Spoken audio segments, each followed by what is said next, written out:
Welcome back to the Scarlet Faithful podcast. I'm your host and co-founder, Aaron Breitman, on Monday, June 12th, 2023. And what a busy few days it has been on the recruiting trail for both Rutgers football and Rutgers basketball. That's what we'll focus on in this episode on Monday to start off the week.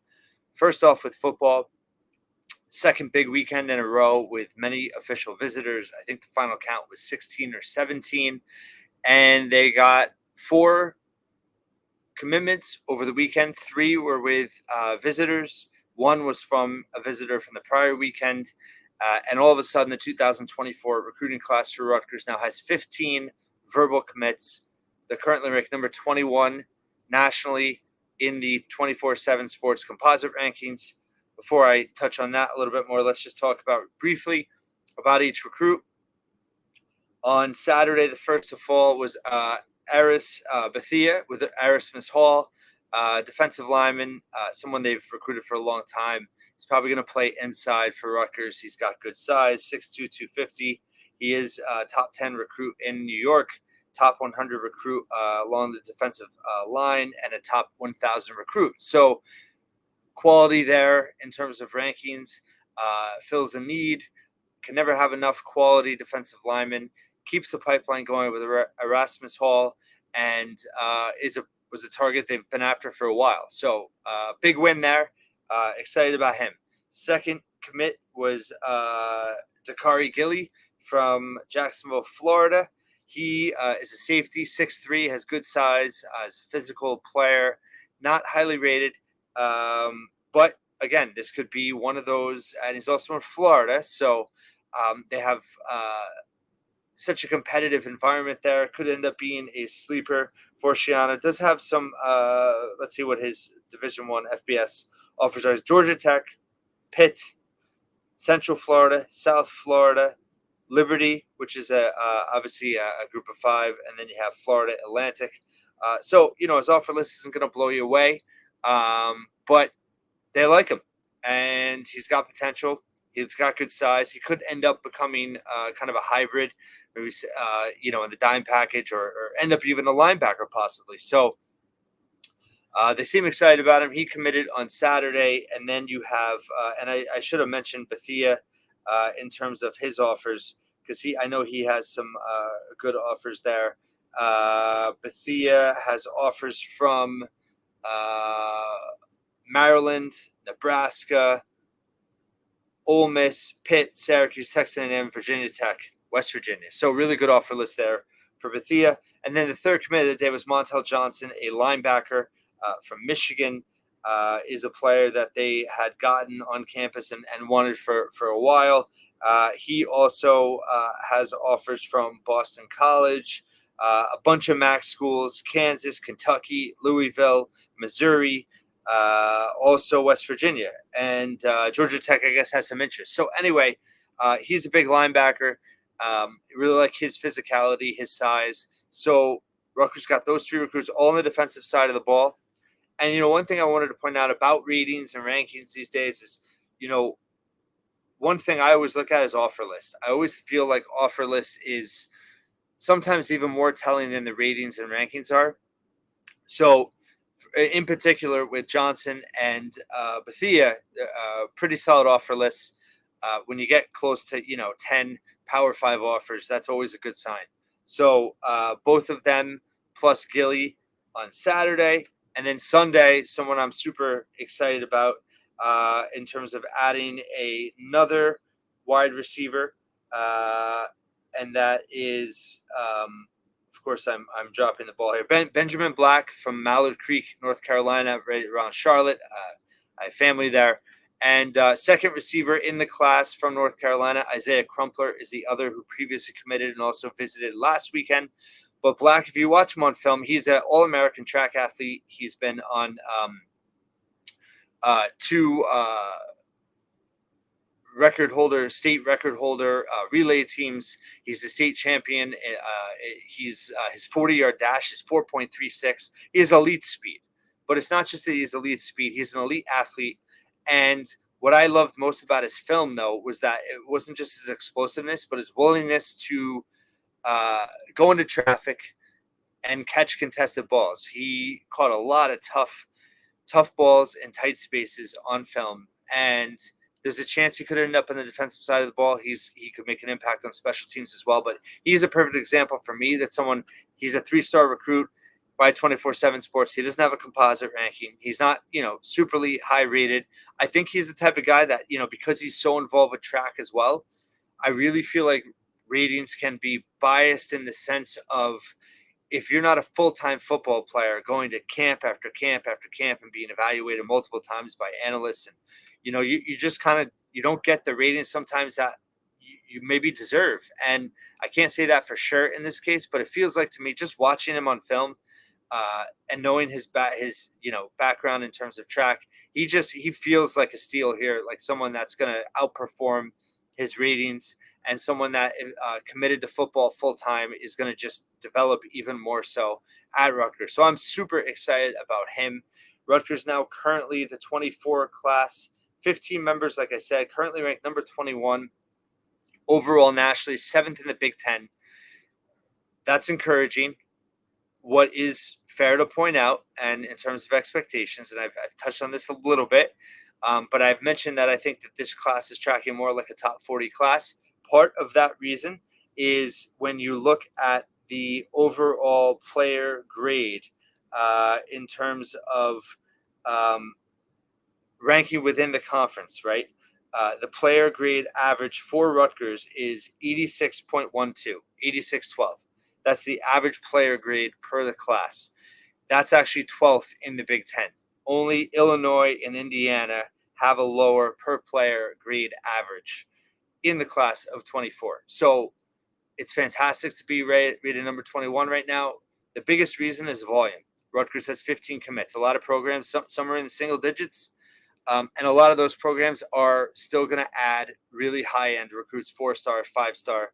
Rutgers does not have a 4-star in the class yet. They're all 3 stars. Again, I agree. You take ratings sometimes with a grain of salt. Black is an example. I just mentioned why. You can't get too hung up sometimes. I think this class, Gabe Winovich is he's a 3-star 24/7, but composite. He's a 4-star. He's an athlete out of Michigan, probably going to end up, I think, at running back to start, but really high end. Then you have Crumpler, number 2, Serace, AJ Serace, quarterback of the future. Really high on him. He looks really strong. He can make all the throws. He obviously a coach's son, understands the game. I think he's going to be really good. And then the other thing that I like is that Rutgers in the last 2 weekends has gotten, last 2 weekends has signed or verbally committed, gotten 3 of their top 6, 4 of their top 8 in this class. Bethia is number 4. Ty Coolhill Luman is number 5. He committed the week before with his brother Ty Clean. And then you have Ty Clean's right there as well.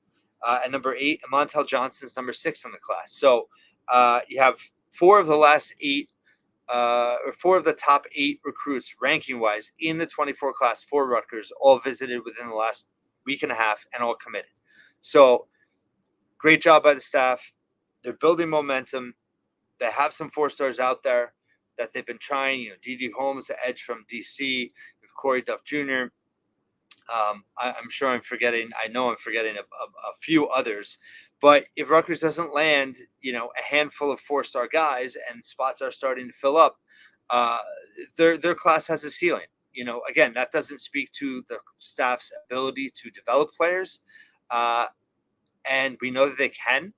But that being said, to move up the ladder in the Big Ten, you want the most talent you can get, right? So hopefully they can land a few 4-stars and build up this class a little bit. If not, it's definitely not going to finish in the top 25, hopefully around top 40. And again, ratings or not, there's a lot of guys in this class I really like. Sam Piloff, I think, is another guy. The linebacker from Wisconsin has a lot of potential. Kenny Jones from Delran, offensive lineman, big guy, a lot of talent there. And I like the tight ends they got as well in Keener, but also where is that other tight end? I'm not seeing him. Aguni. Both of them. I like that Rutgers is finally paying attention to the tight end, which is a good segue for their fifth commitment of the weekend, but a grad transfer for next season in terms of landing Sean Bowman, the tight end from Maine, FCS transfer. Was recruited to Maine by Joe Harasimiak, the current defensive coordinator for Rutgers, was the head coach at Maine. When he went there, he redshirted his first season when Harasimiak was the head coach. Corey Heatherman, the current linebackers coach, was the defensive coordinator there at the time. So they have that relationship. Bowman jumped in the portal last week. He got offers from Mississippi State right away. There's been hints at others. I thought Todrick Hunt, I believe, reported Oregon among a few. So this kid was desirable. Pro Football Focus rated him the third best FCS tight end returning for next season. If you watch him on film, I mean, he is exciting to watch. He's a complete tight end, a true tight end, every down tight end. His size, his playmaking ability. He's going to be able to block and pass catch. I'm just looking up his size real quick, if I can, in terms of how big he is. I believe he's 6'5". But he was an all-conference player the last 2 years at Maine, which is encouraging. And so he has good experience there. I think, again, it goes back to what I said on a podcast last week, where between now Bowman, who is 6'5", 255, Bowman, Jaquai Jackson, and Nassim Brantley, they could end up being the top three receiving yards for Rutgers next season. Jackson's a Division II All-American. Brantley's an All-Conference FCS receiver. And now you have Bowman, an All-FCS tight end. All-Conference FCS tight end. All have potential. All have been proven at that level. Again, it goes back to me just, if you're a Big Ten team going into 2023, and yes, Chris Long could break out. Johnny Langan has had some success as a pass catcher, but, unfair to him. He's been moved around so much in his career. It's unfair to expect him to have fully developed into a true tight end at this point. But he is useful, and he's still going to be useful. But I think having Bowman, I actually think Bowman's going to help him now not be such a focal point and be able to be used in, maybe less, but also better spots for him that best utilize his skill set. So those are probably your top 5 receivers right there going into next year. 2 tight ends, which we know will be emphasized heavily by Shiraka. And then you have Jackson and Brantley out of FCS and D2, and then Chris Long, who showed flashes in the past, but not a ton of experience even in his limited time at Rutgers. So again, talent is there. I'm excited about the offense with that personnel I just mentioned, but again, it's very unproven. So as a team looking to move up the standings and greatly improve the offense, it's possible, but there should be concern that there's a lot of unproven commodities there. And I still hope they can get a receiver out of the FBS and preferably Power 5 before it's all said and done. We'll see. But obviously getting Bowman was important, and I think he's going to play a big role next season. So let's move on now to basketball. A lot happening for basketball as well. Just in terms of today being Monday, we got news that they added a JUCO big man, Emmanuel Agbole. He played at Monroe Community College in the Bronx last season, averaged almost over 12 points and over 8 rebounds per game, shot 69% from the floor. Not a great free throw shooter, 49%. Extremely raw. Started playing basketball in his native Nigeria at 18. He only had 1 season at the JUCO level, but it feels like a Pikel special in terms of a guy that's going to be able to be developed. He's moldable. He's going to be able to learn under Cliff this coming season. He provides depth. He's 6'10". He's Big Ten ready physically. If you look at his film, I have it on an article, and I have also another piece coming up with a bunch of quotes he gave the program that I'm going to use to profile his background. He's explosive on tape. Obviously, he's at the JUCO level, but Monroe went 29-5 last year. They went, out to Kansas, Hutchinson, Kansas for the, JUCO national tournament. So it's a good program, and he was really good for them last year. He also had a Seton Hall offer. Rutgers has been on him the whole time. He visited during the season. He was at the Maryland game at the RAC. So, again, another recruiting special by the staff in terms of staying on this kid, being on top of him the whole time without many people even knowing. He took an official visit 2 weeks ago.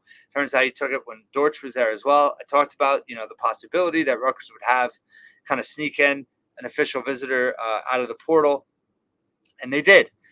So I'm excited about him. I think, next year he's the perfect backup for Cliff. Wolf is only 6'8". People were saying, oh, what happened to Antoine Wolf?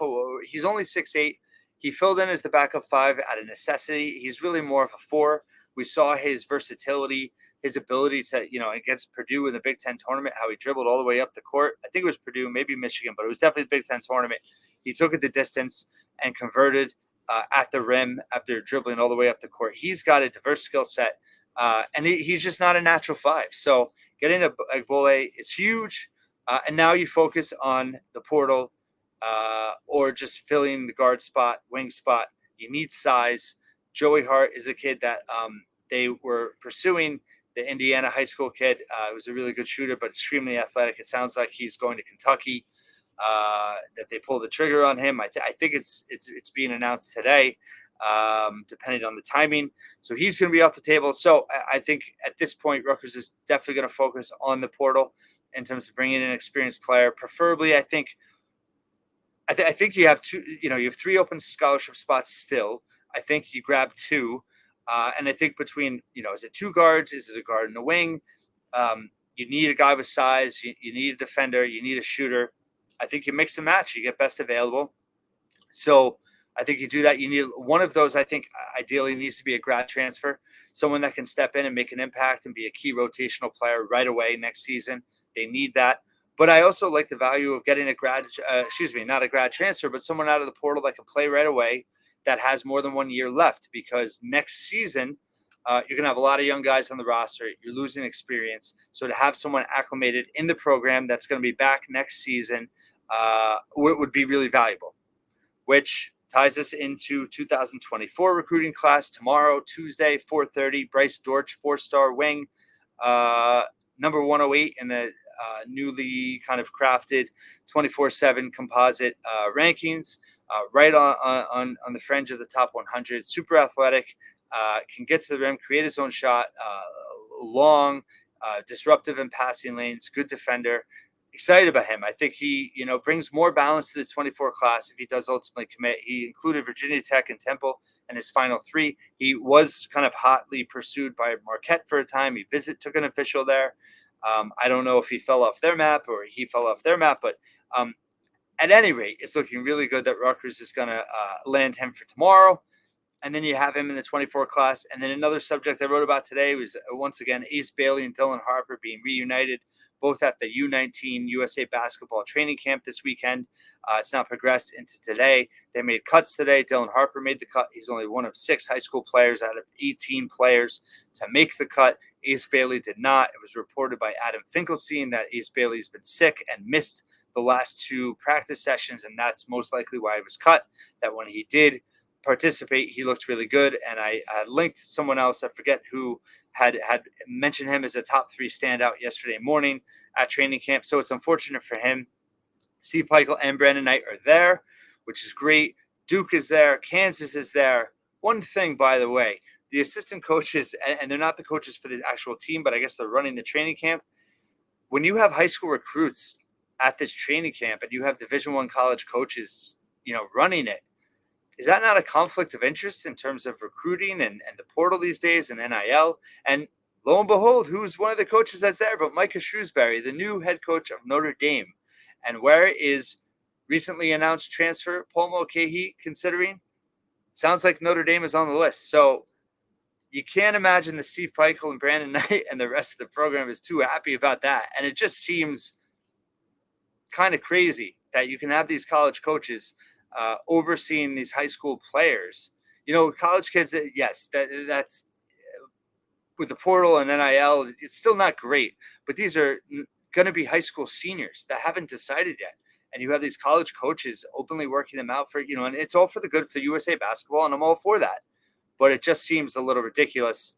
And what, kind of restraints or limitations are there put on to kind of prevent any bad situation? I'm not saying I'm worried about Micah Shrewsbury stealing Ace Bailey and Dylan Harper. It's just the principle. It's the point of it, especially when you have a guy in the portal now who's reportedly, being pursued by that coach. It's not a good look for anybody. And it just kind of is another example of the wild, wild west that is college basketball recruiting today. Talked a lot. Just to wrap up real quick, men's basketball at the portal. I think they got to get two guys. You need to get a guaranteed is a weird word, but you need a guy that you're pretty confident in is going to be a significant contributor in the rotation next year. Whether that ends up being a starter, whether it's top 2 or 3 off the bench, you need a guy that's going to be a rotational player. Again, I wrote about how I do like the existing 6-7 man core coming back with Cliff and Wolf. Now you bring a Bole in the mix, so even better. You have Mag on recovery watch. Hopefully he's back sometime in December.